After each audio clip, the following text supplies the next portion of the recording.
Hello everyone, all of you beautiful, wonderful, mystic cosmic travelers, you awesome internet people, you.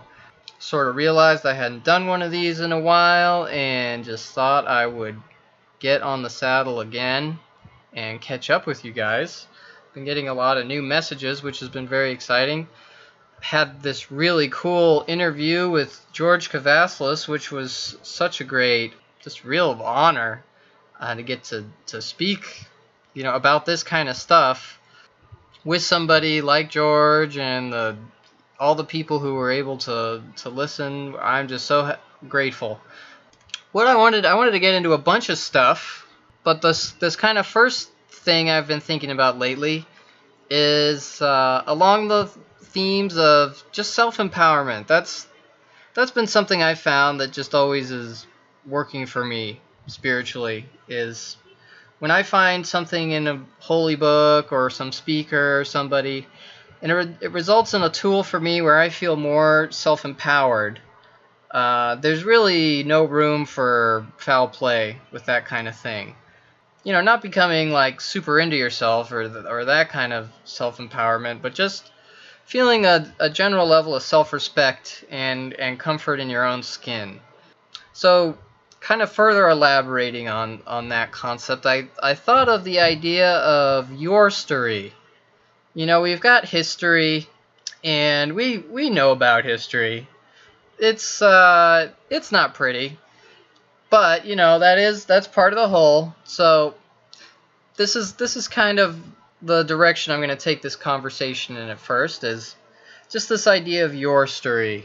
Basically, it's just our lives. What have we found that works for us? What has informed our own morals in our just direct life, in our engagement with this reality?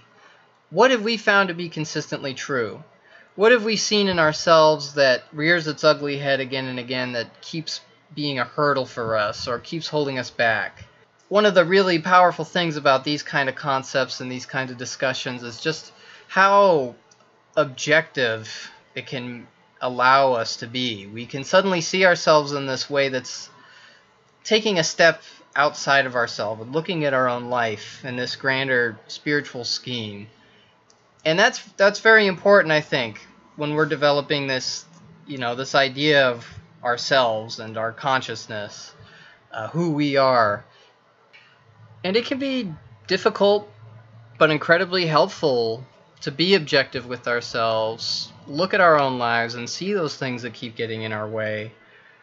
Some people who hold very dearly to certain dogmas, I think they sometimes will close themselves in, and they can't necessarily see the kinds of things that they're doing that continually hold themselves back, that disempower them. So that's something I really wanted to emphasize to this group of people, that are listening to these kind of concepts and just really allowing themselves to go there and think so far out of the box. There's empowerment there. There's a strength there and a level of objectivity that I feel can allow you to refine yourself and your life into a very cool individual, somebody you'd want to hang out with. Anyway, so that's this idea of Yourstory. It's not history or her story. Those, like I said, those are part of the whole as well. But I think Yourstory is also, I think that's a really important idea, possibly. And I thought this was even a cool idea, is, why not create your own Bible?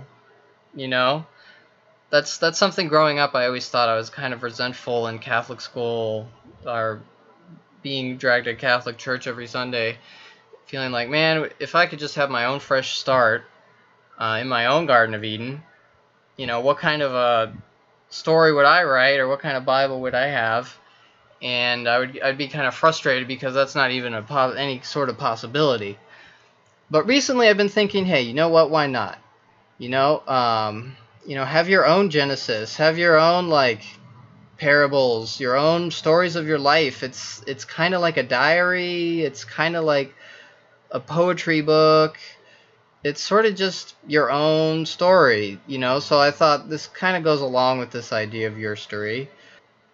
You know, make your own Bible, put your own pictures in it, put your own ways of looking at nature in it, put notes from different speakers that you think are something valuable, and just I think that could be something useful to look back on in years to come, to remember, oh, this is where I was here, you know, at the Genesis, and here I was during the Armageddon of my life, and it all led up to the Revelations. Um, not that you should necessarily go by that kind of chaptering system, but just to give an idea of the spiritual outline of your life. You know, keep track of it. I think we can. I know I've forgotten all of these different things I've read about all these different crazy subjects and everything on the internet that's out there.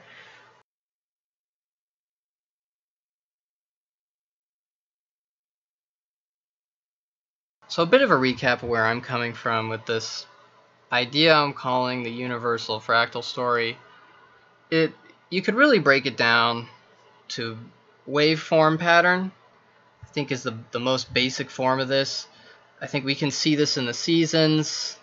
You know, we have a literal fall in the season, and then we actually have a spring that springs up, and there's growth, and these patterns in nature where we have the sun and the moon, these basic nature elements that you can have your own interpretation of it, and it's sort of at your disposal to make your own idea from what presents itself in nature. That's the way I'm sort of informing my own spirituality, and that's maybe what can work for other people who can't really find something that works for them.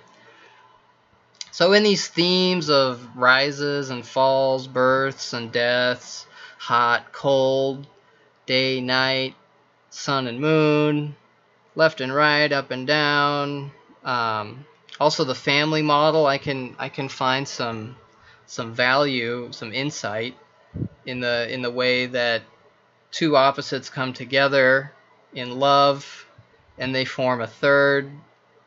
It's just seemingly from the intent of love itself. And then a father and a mother raise the essentially clone of themselves, wanting better for them, wanting to provide for them. There's a lot of selflessness in nature in those kind of circumstances. Then at the same time, just how cutting nature can be, demanding how demanding survival can be. You can build up whole cities, and you're still going to have to fight to survive, just dressed in a different coat.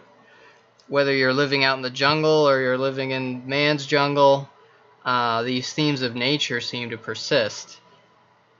So that's, for me, has been a big breakthrough, where I am forming my own view of the world, and I am forming my own spiritual foundation. You know, we can then see our story in the whole story. That's another one of these very valuable lessons that these out-of-the-box spiritual concepts lead you to. Seeing yourself in this grander scheme that's just wilder than you could possibly imagine, and that these different archetypal influences are just intertwined all the way up and down through nature. It's very exciting stuff, and I'm going to touch on this later. That is an indicator of evolution, in my opinion, is actually starting to think about these kinds of concepts and starting to think about our reality in these out-of-the-box ways that we really never had access to. So we started to get into ideas of psychic abilities and tips for people to sort of flex their own psychic strengths in that previous interview, and that has been something I've continued to think about, because I really believe wholeheartedly Every person has these, so-called psychic abilities, and that they're just much more subtle than you would assume. I think there's this pop culture view of psychic abilities, and people are shooting lightning out of their hands, and they're levitating bowling balls, and all this flying around and all this kind of stuff. But I think seeing your world objectively is a psychic skill. I think being able to look at different spiritual religions and actually put together your own view of spirituality for yourself is a psychic skill. Spiritual discernment, picking up from people that you've just met, whether these people mean you harm or they're trying to take advantage of you. Those analytical capacities that we have actually verge on mental psychic abilities. You're inferring, you're feeling into a circumstance. It's a simple suggestion, but to actually tell yourself to feel into a circumstance, I think we just don't do it. Just one thing I found that's been very useful for me is to just simply trace the root of your own thoughts. Think of the thousands and thousands of thoughts shooting through our heads on a daily basis. I think some of them are coming from our heart. We want to do a kind thing for somebody we love, and they really need us right now, and it's a very personal, coming from a loving place. Or, I just want to go get some junk food right now at the fast food place because I saw a commercial for it, and that's looking really tasty. That kind of a thought and that kind of motivated action is coming from a system which is outside of yourself. When we feel like all this fear and anxiety about, am I going to make rent this month, and I got to kind of pick the cheaper foods this week because I don't have the money, and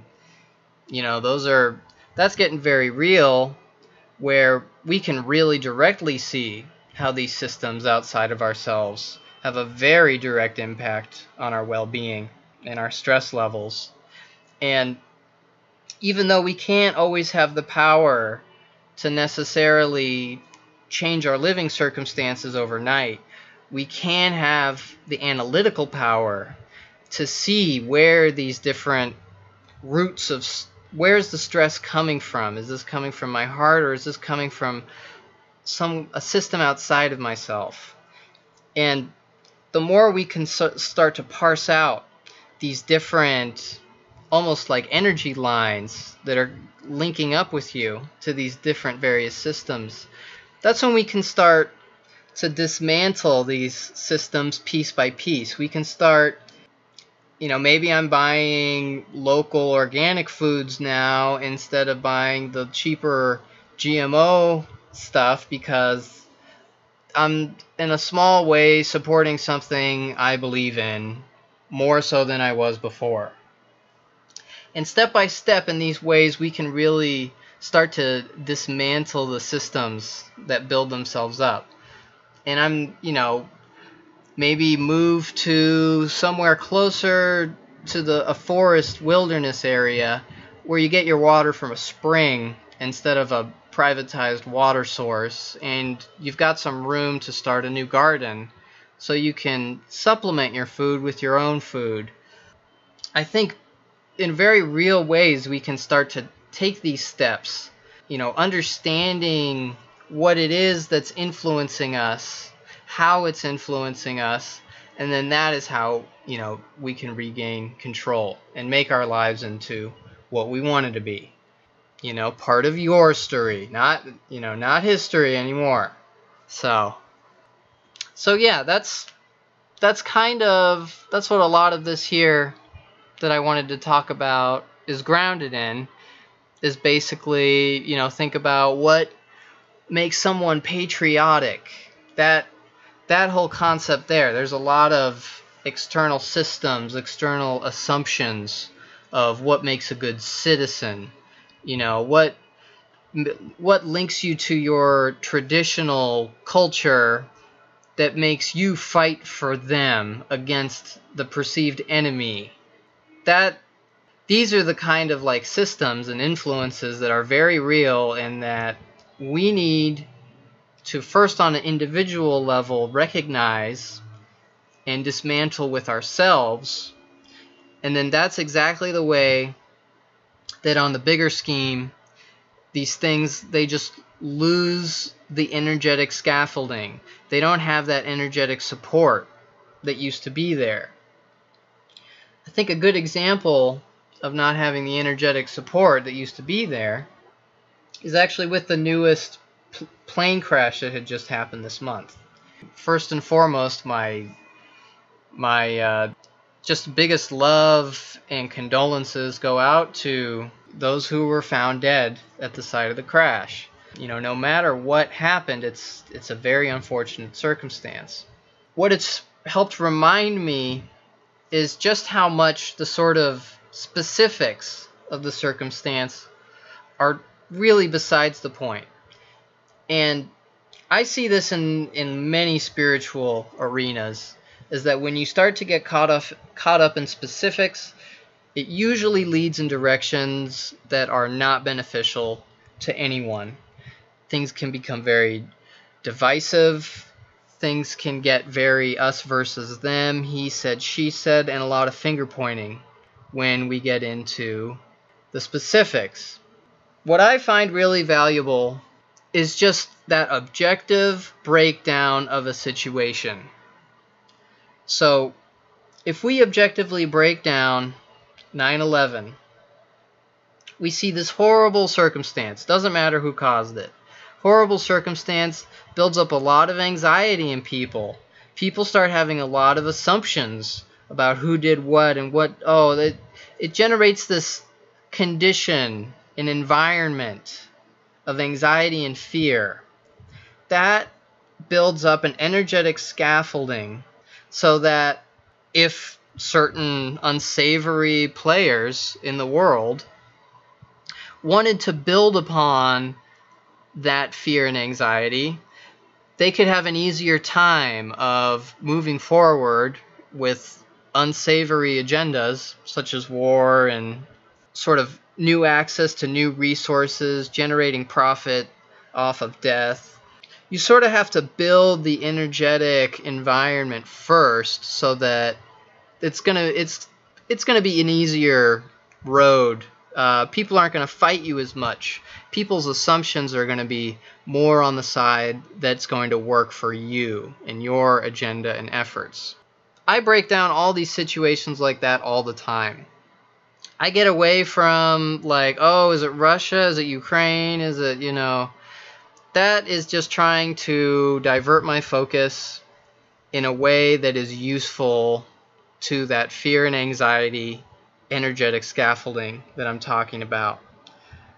That's also why I'm talking about we start to take apart our world objectively. What influences are causing this kind of an assumption, or what kind of cultural tradition or supposed patriotism is being relied upon to get me to think this way or that way about this or that. When we can really start to take apart our world that way, that really empowers us and really disempowers these different systems which are piggybackers, which work in parasitic ways that try to just take advantage of unfortunate circumstances. So with this new plane crash, I can see the fear and anxiety in this case is now a global scale, not like how in 9/11 that was in our own backyard. So we needed to generate a local field of anxiety and fear. This is a much larger scale. To have this kind of just a real downer of a event occur, for the whole world to sort of, point the finger at who did this or who did that, and to sort of have it on this timely time scale so that people are thinking, oh, the elite are using their number magic again to cast a spell on people. We can be objective about this kind of circumstance, we can learn from it, and we can use what we learn to empower ourselves. That's my favorite approach. I feel like when we start dwelling on, is this going to start World War III? That is like an energetic bolster to this fear and anxiety. That's exactly what the supposed elite wants you dwelling over, wants you churning over and over in your head, because that's creating this bigger push. It's creating a bigger field of fear and anxiety that's going to essentially help the dark efforts of unsavory agendas. So you can see this as, in a way, it's like you're planning some food. Except in this circumstance, it's an energetic food. So we could see this event, or these kinds of events, as like planting a seed. In this case, it's planting a seed of anxiety, of war possibility, of difficult relationships in different societies that can't seem to find a common ground. This is a seed that's planted. Then we see that this seed has all of this negative focus being applied to it. So it's as though it's a dark seed that's now receiving negative focus.